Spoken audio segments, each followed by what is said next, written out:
It is 01:46 a.m.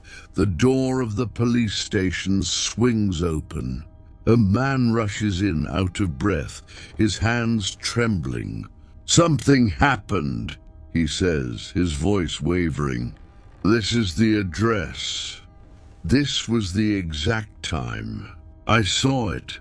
The officer at the desk enters the information into the system, and his brows furrow.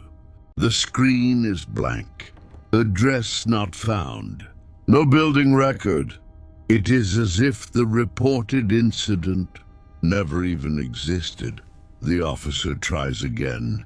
Same result. In that moment, the atmosphere in the room shifts, because the man repeats the details without hesitation, as if he is still standing right there. Detective Aaron Blake is called in. As he listens to the man's account, one thing catches his attention. The details are too vivid, too clear to be a trick of memory. Aaron pulls up the city blueprints. On the map, the location is nothing but an empty lot. "Let's go take a look," he says in a calm but firm voice. When the team arrives at the address, the headlights pierce through the darkness, and where there should be nothing, a building stands tall, silent, dark. It looks as though it has been abandoned for a long time. But as they approach the door, there is no dust. The lock opens without a struggle. Once inside, the environment is strangely orderly. The desks are clean, the chairs are lined. There is still a faint scent of fresh cleaning. Supplies in the air, as if someone had left only minutes ago. As Aaron walks forward with heavy steps, he notices a small scrap of paper on the floor. He leans down and picks it up, a receipt. He freezes when he looks at the date. The receipt bears tomorrow's date. No one speaks. They check their watches. The date hasn't changed yet. A single thought echoes in Aaron's mind. If this building isn't in the records, and this receipt belongs to a day that hasn't happened yet, what exactly is this place? As the camera zooms in on the receipt in Aaron's hand, a faint metallic sound echoes from deep within the building. The team looks up in unison, and in that moment it becomes clear. This place isn't abandoned. Someone might still be inside. The metallic sound from deep within the building rings out a second time. Aaron raises his hand, signaling the team to halt. As silence falls, everyone notices the same thing. There is movement inside, but no footsteps. It's as if someone has shifted positions without ever touching the floor. Aaron advances toward the end of the hallway. The lamps on the walls aren't working, yet the environment isn't entirely dark. There is a faint, pale light originating from an unknown source. Under that light, a door stands ajar. On the door is a faded number, 316. When they push the door open, they find themselves in a small office. The desk is tidy. Even the angle of the chair is undisturbed. A computer monitor is on, yet there is no power connection. A single line of text appears on the screen. Entry logged. The team exchanges glances. Who logged in? The moment Aaron touches the keyboard, the screen flickers and a security recording opens. The footage shows a man entering this very room just a few minutes ago. The camera angle is clear. The door opens. The man walks in. And that man is the panicked individual who showed up at the police station. But there is something strange about the footage. After entering the room, the man turns toward the camera as if he's seen someone, and the image suddenly freezes. In the final frame, there is no one where the man is looking. The computer opens a new window on its own. Date and time information appears. Tomorrow, 01:52 a.m. Right then, one of the team members whispers, "Detective, it's 01:52 right now."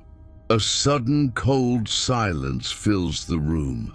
Their watches show the same time, but the recording on the screen belongs to the future. Aaron's phone vibrates. A single message arrives from an unknown number. The witness is still inside. Aaron looks up. From the hallway, there is the very faint sound of a door closing. The team turns in that direction simultaneously, because that sound isn't coming from the door they just entered through. It's coming from deeper within the building, and someone is moving. The sound coming from the depths of the corridor is clearer this time. A slow dragging noise, followed by a brief pause. Aaron signals the team to move forward silently. As the narrow hallway stretches on, the layout of the building begins to shift. The walls look older, the lamps dimmer. It is as if the team has crossed into a different section without even noticing. At the end of the corridor, there is a door left slightly ajar. The writing on the sign above it has been erased, but a single word can be made out at the bottom: archives. When they push the door open, the interior is larger than they expected. Shelves reach all the way to the ceiling. Boxes are stacked in an orderly fashion, each bearing a date label. Aaron looks at the nearest label, and his brows furrow. The date points to tomorrow. The team quickly checks the other boxes. They all point to the same day, a day that hasn't happened yet. Maya speaks in a near whisper. This isn't possible.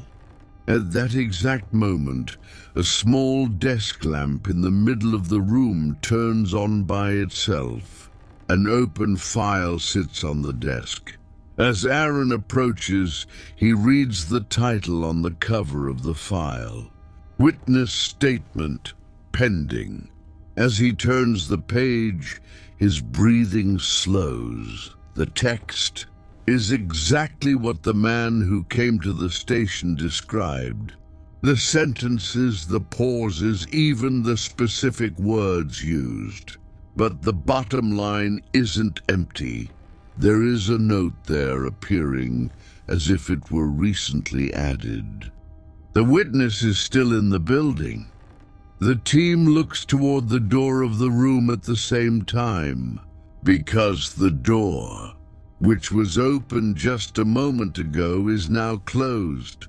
There is no sound of a lock. No one saw it move. As Aaron heads toward the door, the very faint sound of a footstep comes from between the shelves. A box shifts out of place, then another.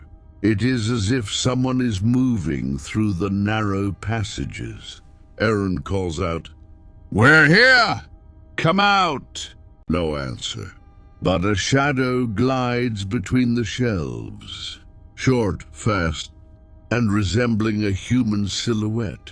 The moment the team moves, the desk lamp flickers and dies. The room is plunged into semi-darkness. At that very second, Aaron's phone vibrates again. New message. "You're looking the wrong way." Aaron looks up, and in that moment he realizes on the wall behind the shelves there is a secret door pushed open from the inside, and the door is slowly closing. Just before the secret door shuts, Aaron thrusts his hand into the gap. The door moves heavily but silently, as if it has been freshly greased. As they step inside, the atmosphere of the building shifts. The corridor is narrower, the walls older. While it looks like a place no one should have visited for a long time, a thin footprint appears on the floor, fresh. As the team advances cautiously, Aaron's phone vibrates again. The same unknown number. Time is running out. Aaron looks at his watch. The second hand is flickering as if stuck. Maya checks her own watch. It has stopped too. But the ticking of the wall clock in the hallway continues. The sound echoes more than it should. A small control room appears at the end of the corridor. Inside, old-fashioned monitors are powered on. The screens show different sections of the building. On one monitor, the team sees themselves, but a few seconds behind. When they move, the image follows them with a delay. Maya whispers, "This isn't live." Aaron turns to another screen. This footage shows the man who came to the police station. He is walking through the corridor alone. He is in the exact same spot, but the team is not there. The man stops, turning his head as if listening for something. The monitor flickers with static for a moment. When the image returns, the man is looking directly at the camera, and his lips move. "I need to get out of here." At that moment, the lights in the control room flicker. All the monitors switch to the same view, the building's main entrance. The door is slowly closing. Aaron reaches for his radio, no signal. A new message drops onto his phone. If the witness doesn't get out, the record will be finalized. Maya catches her breath. Record? Aaron approaches the only working terminal in the corner of the room. There's a progress bar on the screen. Archiving 77%. Below it, a single line. Event witness report. The percentage continues to rise. The team looks at one another. The message is clear. Someone, or something, is trying to turn these events into a permanent record. And the witness is still inside the building. The sound of a door comes from the depths of the hallway. This time, running footsteps are heard. Running footsteps echo through the corridor as Aaron and the team rush toward the sound. The narrow passage suddenly opens into a vast hall. In the center stands the panicked man from the police station, breathless, eyes darting in fear. The doors, they're closing, he trembles. "I have to get out." Aaron steadies his voice. "Stay with us. We're getting you out." His phone vibrates. A message appears. Archiving 98%. A low hum fills the hall. The ceiling lights flicker one by one. The man recoils, as if blocked by an invisible barrier. Maya checks the terminal. The number climbs. "If this completes," she whispers. It records him. Aaron grabs the man's arm. "Move!" They rush for the door. The lights cut out, then snap back on. A new alert flashes. Witness verified. The progress bar freezes. At 99%. Silence. The humming stops. Their watches tick again. Aaron checks his phone. Nothing.